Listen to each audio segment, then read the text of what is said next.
2. Check. Thank you. Okay, I'm in the house now. Thank you.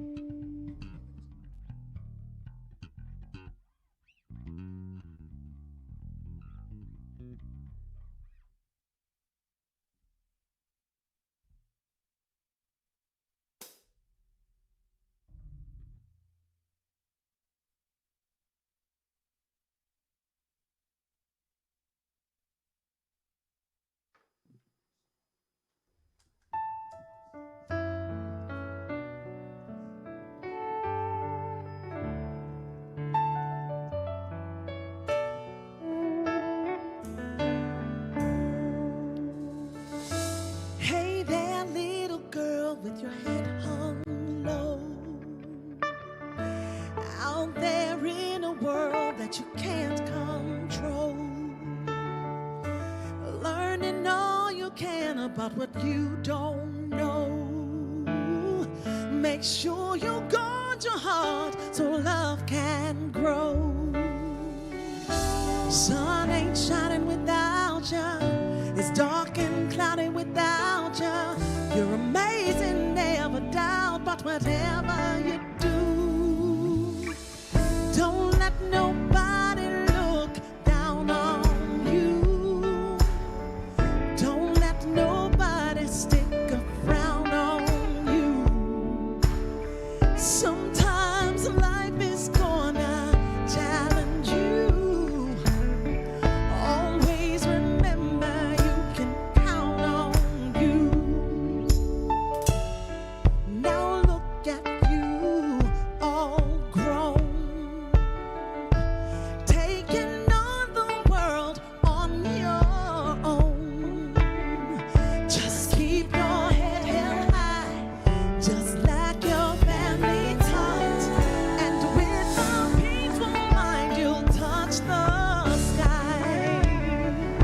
Sun ain't shining without you, it's dark and cloudy without you. You're amazing, never doubt, but whatever you do, don't let nobody look down on you. Don't let nobody stick a frown on you. Sometimes life is gonna challenge you. Always remember you can count on you. Always remember you can count on you. Listen up, my queen. Seems life took everything. Heart took a crushing blow, and you can't take no more. Don't let it crack your smile, 'cause love didn't count you out. Just keep on pressing forward, soon you'll see the world is yours.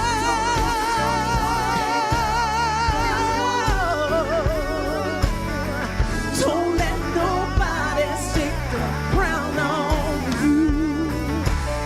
Sometimes life is gonna challenge you. Always remember you can count on you. Always remember you can count on you. Always remember you can count on you.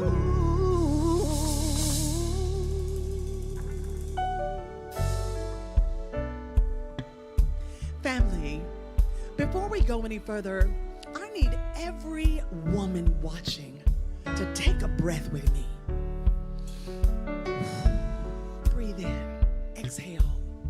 Because what you're about to hear isn't conversation, it's confession, it's memory, it's survival told out loud. Tonight is for the woman who kept going even when her body was begging her to stop. The woman who learned how to function instead of how to feel. The woman who was called strong when what she really, truly needed was support. For the woman who smiles through life and breaks down alone at night.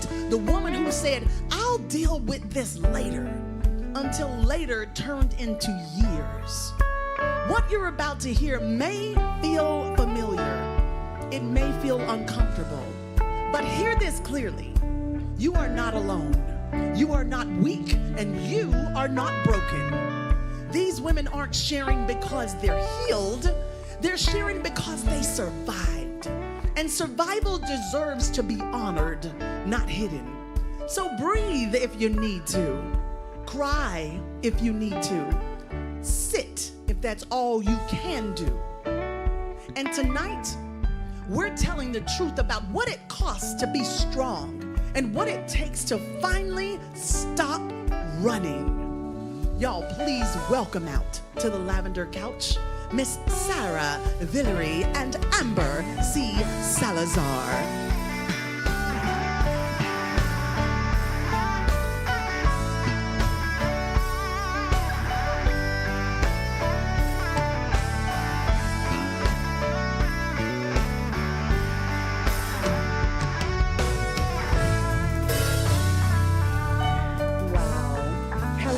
Welcome to the show, ladies. You all look stunning. Thank you. Indeed, you're welcome. You're welcome. So before we get started, I'd love for you to introduce yourselves individually, if you would please. Yes, I'm Sarah Villery. I'm from Houston, Texas. All right, Texas in the house. Yes. Hello, Sarah. Yes. And?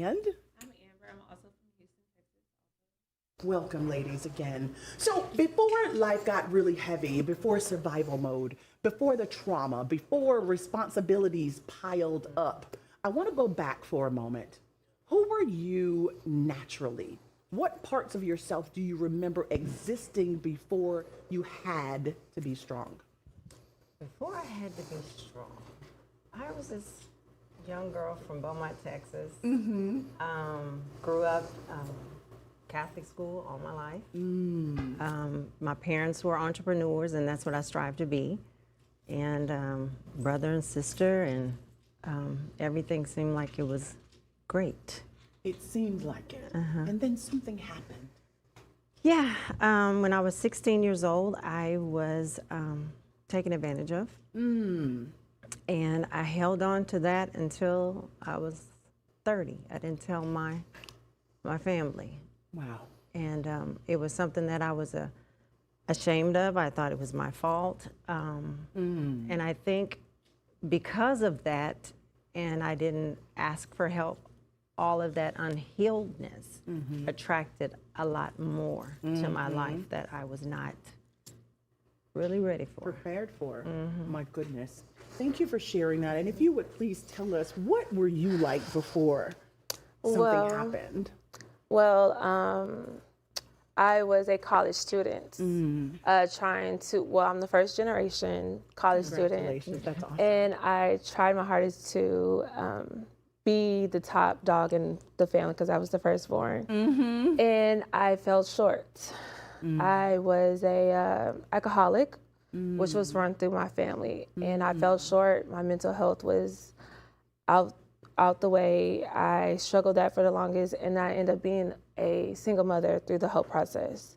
Wow. So I had a lot to endure within my college years, and I'm 33 now. Really? So that was about what, 10 years ago? Yeah, about 10 years ago. A decade away. Now, I want to go a little deeper, ladies, if you don't mind. When you realize that something was off in your life, there's usually a moment, not a whole season, a single day when your body tells you the truth before your mouth does.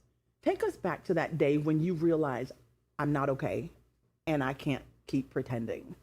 You said you were around 30 before you even revealed this to your family. Yes, and I remember the day that I guess I can say my body was just like, you need to just be still. I thought I was having stroke-like symptoms. And I called my sister. She was not available. My neighbor was out of town.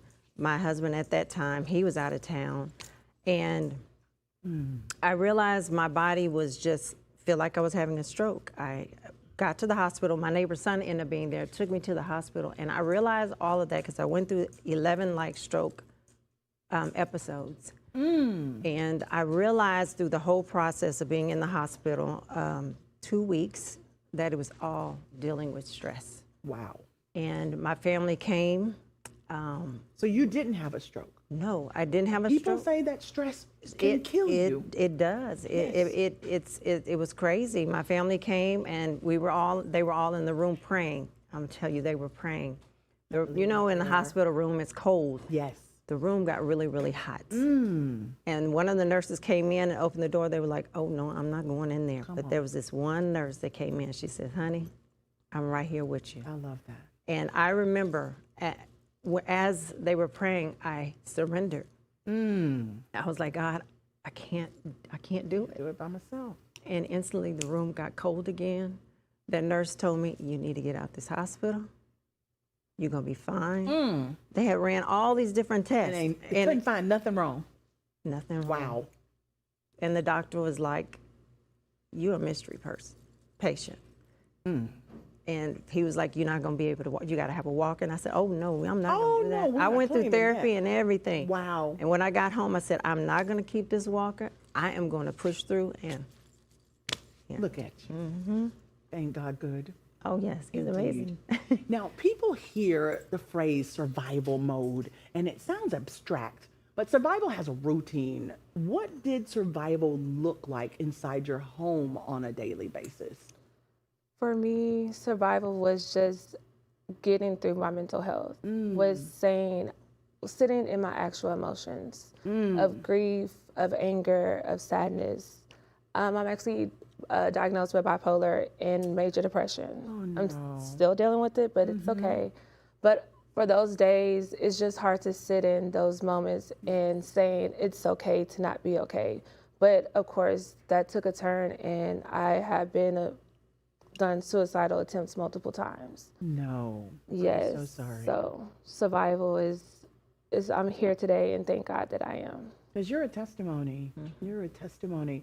And I say all the time when people have a challenge with suicide attempts or anything like that, if anyone in our audience, our viewers, if you are having those feelings, I'm asking our producer to put the number on the screen, because there's someone here, there's someone at the end of that line that can help you move forward. Your life matters, and we love you. So dial that number and just know that help is on the way. If you would please tell us, ladies, a lot of times we hide not because we're lying, but because we're afraid of what people will think if they really see us, if they see who we are. What was the one part of your life you worked the hardest to hide from others, even when people close to you, because of that same fear of not wanting to be seen with mental health issues, with alcoholism, with having a young child, with everything you went through? What was it? For me, like I said, I wasn't healed. So any relationship that I had that I felt that showed me love, I latched on to it, and I'm married 5 times. You were, how many? 5 times. Come on, is that Zsa Zsa Gabor that was married that many times? Or you know, Liz? for a while, it was the biggest joke with everybody. Stop it. And I'm like, listen, you know, I love love. I'm not gonna give up on love. I'm but with the you on love that I thought that I had was not. It was every form of abuse that you can imagine that I went through, and not everybody knew what abuse I was going through, physically, emotionally, because financial. you just held it from everybody. Just put your best foot forward. Now, Sarah, you've spoken about experiencing verbal, psychological, and religious abuse. When you say psychological and religious abuse, what did that actually look like in real life for you? Okay, let me tell you. Who talk to us? So my very last marriage was when I went through like religious abuse. He would portray to be this most holier than thou. I done went through all of this, and we had Come on. we had our a ministry that we would pray on Facebook, Fasting and Prayer Revolution, and everything was great. And then we get off of the lives, and it's just cursing here, or I'm not good enough for this, or what you doing. All of this is going on. And After it was prayer. all, yes, it was all like I was the issue. And it affected my son, because my son was living with, it affected just my life, and to where I was breaking out in hives. All of it, because it was like a remembrance Anxiety, of yes. my previous, Being my triggered. Yes, it was a PT, major it's a different kind of PTSD. Yes. Yeah, PTSD. yeah. My God. Now, when coping turned into survival, you've shared about being, Amber, you shared about being in and out of hospitals and using alcohol as a way to escape what you were feeling. When did you realize alcohol was no longer social, but had become something you were using just to survive? For me, it was putting on a happy face, being in all the clubs, buying all the bottles, telling everybody I have everything. But in reality, I was using my rent money to keep up with a certain lifestyle. Oh, wow. So drinking was more being a socialite and making everybody think I was okay when I really wasn't okay. And the only person that recognized that I wasn't okay was my mom. Thank So, God yeah. for moms. Thank God for moms. I love it. Ooh, y'all, there's a difference between being tired and being in danger of losing yourself. What was one moment that made you realize I'm not just exhausted, I'm at risk? I'm at risk. Yeah, like I said, going through the abuse that I went through made me think that I just don't want to be here. I would rather end it because of everything that was affecting me emotionally. So you had the everything. same suicidal thoughts. Oh my goodness. Yeah. I'm so sorry. It is something that, most people say, oh, why didn't you just leave? Why don't you just do this? You never know when you're in that situation or in those shoes, because one, you're embarrassed, two, you're ashamed, three, you're threatened. You don't know if somebody's really going to say they're going to kill you if you leave, and your family if you leave, and you don't know which direction to go. So And before you realized everything that they were truly, you actually love this person. Yeah. So you're just kind of trying to come to wraps with, how did I get in this? And I'm speaking back to you from experience as well. Been there. Now, there comes a moment in a woman's life when survival becomes so normal, she forgets it was never meant to be permanent. Tonight is for the women who kept going while breaking inside, like me, like our guest. The ones who learned endurance before rest, silence before safety, strength before being seen. Our guests tonight have different stories, but the same quiet courage. Before the healing, before the clarity, there was a younger version of each of them doing the best she could with what she had. So tonight we pause, because healing doesn't begin by becoming someone new. It begins when you turn around and speak to who you used to be.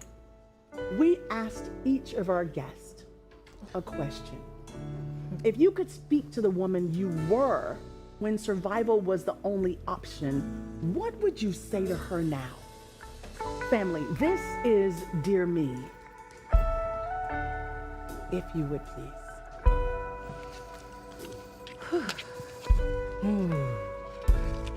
Take a deep breath, everyone, with me while they're getting ready to read. Dear Sarah, first I want to tell you that you're loved more than you know. You made decisions that forced you to mature fast, but you didn't realize your own strength. You searched for love and attention, but was afraid to express what you really needed in your life. Don't worry, life will have some hard moments for you. Some you never thought that you can get through. Always remember, God will always be there with you through it all. Yes. I just want you to slow down and lean on Him more to get through it all. I want you to know that you are amazing, you're strong, you're smarter than you know, and that I want you Sorry. I want you to forgive yourself. Forgive yourself for what you could not control. Forgive yourself for moving too fast in life. But most of all, I want you to know you will be just fine. God will lift you out the pits you put yourself in because you finally realized you had to be still and just listen. Sorry. Just listen to his voice and not your own. That's when your life will make a major turn for the better. I love you just the way you are, flaws and all. You got this. Love always, Sarah. Love always. Thank you, Sarah. Okay. Dear Amber, you are enough. You are worthy of change. Nothing is impossible. Yes, you made plenty of mistakes, but these struggles, events, trials will be your testimony to help younger children in therapy. Not only are you going to help others do their healing process, but you will still be healing yourself through it all. Continue to choose yourself. The liquor addiction is a heavy one, but you made it. Yes. Self-harm was a lot, but you're still here. The devil thought he had you, but God kept you. Don't give up, you will make it through. Give yourself hugs and start to love yourself. I know you thought you would never finish college, but you'll be done with your master's very soon. Yes. Keep pushing, keep smiling. It's okay not to be okay. It's okay to ask for help. I know those suicidal thoughts that they had you, but you're still here. Still becoming, still healing. I love you. Oh, we love you too. That's so beautiful. Thank you, ladies. Listen, I love that song out that says, God don't play about me.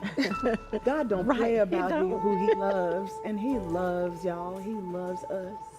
Now, when you spoke to the woman that you used to be, what emotion surprised you the most? Was it compassion, perhaps grief or pride? When I spoke to myself, it was like, for me, it was just like a sign of relief that I've released Yes. what I've been through. Yes. It was overwhelming. It was like, oh my God, I didn't mean to start crying, but it We was, want you it to was, just be free. yeah, that's what I felt, freedom. Free.